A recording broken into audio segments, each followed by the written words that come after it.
Hi, this is Peter from This Retired Life. Do you ever worry about your online personal information being stolen? With recent news about data hacks and breaches, it's becoming increasingly common for people to lose their online data. The biggest hack in history was when Yahoo was hacked, exposing the personal data of over 1 billion people.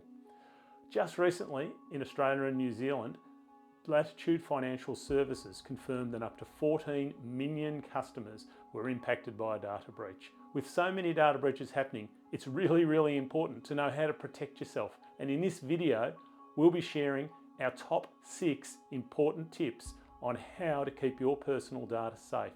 So sit tight and listen up, because these tips could save you a lot of trouble down the line. First things first, what actually is a data hack?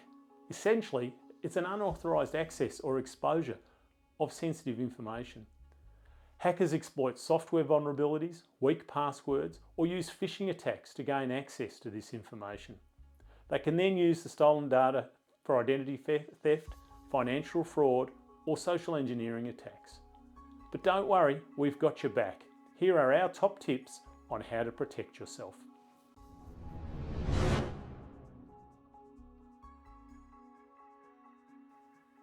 Phishing scams aim to trick people into sharing their personal details voluntarily so that it can be used for fraud.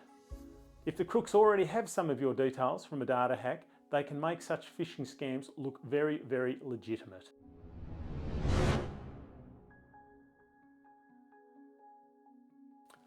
It's really important to make sure that any communication you receive is legitimate.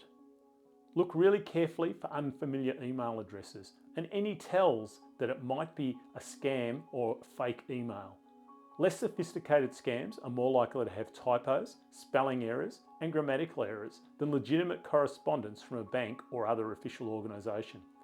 Companies do not ordinarily contact customers asking for passwords or sensitive information, so disregard any messages of this nature.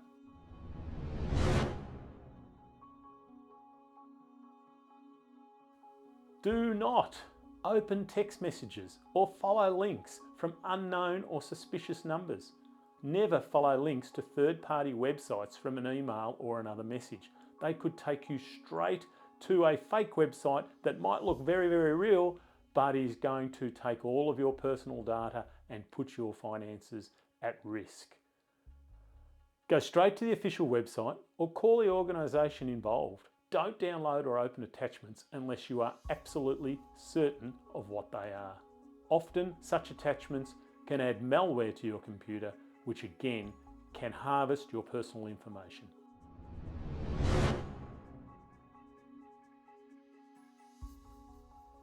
Not only is it important to change your passwords regularly, they need to be changed to strong passwords.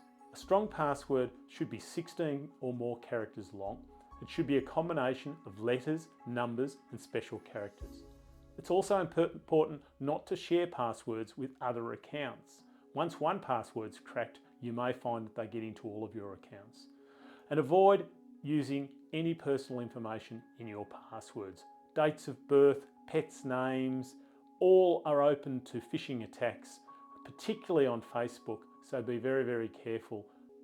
I know, I can hear you. You want to know, how do you remember all of those strong passwords? Well, there are a number of excellent password managers available online, and we'll be doing a future video which will go through these and suggest the best ones to protect your personal data and manage your passwords.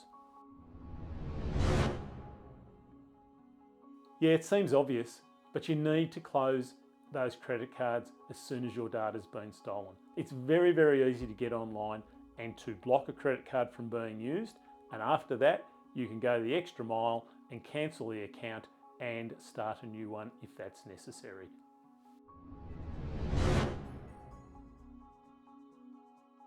Locking your credit reports is the #1 action you can take to protect yourself after a data breach.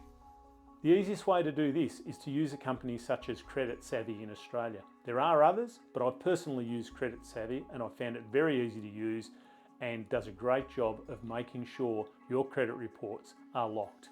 Any suspicious requests will be referred to you and you'll know about them straight away. Anyone applying for credit in your name with stolen data will be refused that credit because your credit reports are locked, and a lender will not lend money without some valid credit reports. By following these tips, you can protect yourself from potential data breaches and scams. This has been Peter from This Retired Life. Thanks for watching this video. If you found it at all useful, how about hitting that subscribe button? It'll help the channel greatly. I'd really appreciate it.